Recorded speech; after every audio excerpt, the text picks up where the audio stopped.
আজি আমাৰ হাতীগড় চাহ বাগিচাত 79তমৰ আমার ফ্লেগ হোস্টিং করা হয়েছে 15 আগস্টর। আর তাতে উপস্থিত আছিল আমার হাতীগড় টি স্টেটর বাগানের সিনিয়র ম্যানেজার আর যিমান আমার ম্যানেজমেন্ট সব উপস্থিত আছিল। আর আমার হাতীগড় রাইজ আছিল আর আমার হাতীগড় খৈরাবাড়ি SMS ইউনিটর প্রেসিডেন্ট সেক্রেটারি আর আমার হাতীগড় যিমান স্টুডেন্ট সব আমার আজি হাতীগড় পূজা খেলা থাকি উপস্থিত হয়। আমি 79তমৰ ফ্লেগ হোস্টিং বহুত ধুনিয়াকে করিলু। তার উপলগে আমার আজি হাতীগড় রাইজ বহুত সুখী আর আমি প্রত্যেক বছর তেনুকাই করে যাম। আর যেনুকা আমি এবার করিলু আহা 26 জানুয়ারিত তাতে ইয়াকে আরো ডাঙরকে আমি এটা প্রোগ্রাম হাতীগড়ত পাতিম। সকল রাইজক জানাও যে 26 জানুয়ারিত আমার পূজা খেলা ফিল্ডত আহি উপস্থিত হওয়ার কারণে। ধন্যবাদ।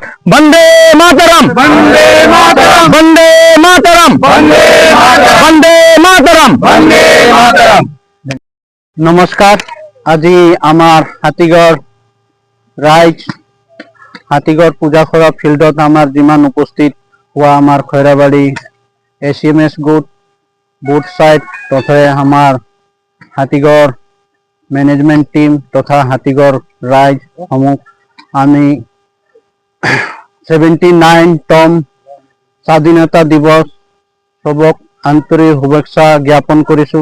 লগতে আমি আজি এই কাৰ্যসূচী জাতীয় পতাকা উত্তোলন কাৰ্যসূচীটো সবাৰ সহযোগিতাৰে ভালকে আমি পালন কৰি গলো।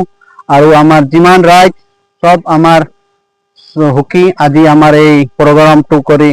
আমাৰ ইয়াতে বহুত ভাল ভাল নৃত্য হল, ঝুমুৰ নৃত্য হল আৰু আমাৰ খৈৰাবাড়ি হাতীগড় তথা আমাৰ গোটেই ভাৰতবৰ্ষক আমি 79তম শুভেচ্ছা জ্ঞাপন কৰিলো। আৰু লগতে আমাৰ দুইটা বোথ সাইডৰ SMS ইউনিটক পুনৰবাৰ ধন্যবাদ দিয়াৰ কাৰণে মোৰ বক্তব্য মই ইয়াতে সামৰিলো। ভাৰত মাতা কি, ভাৰত মাতা কি, ভাৰত মাতা কি।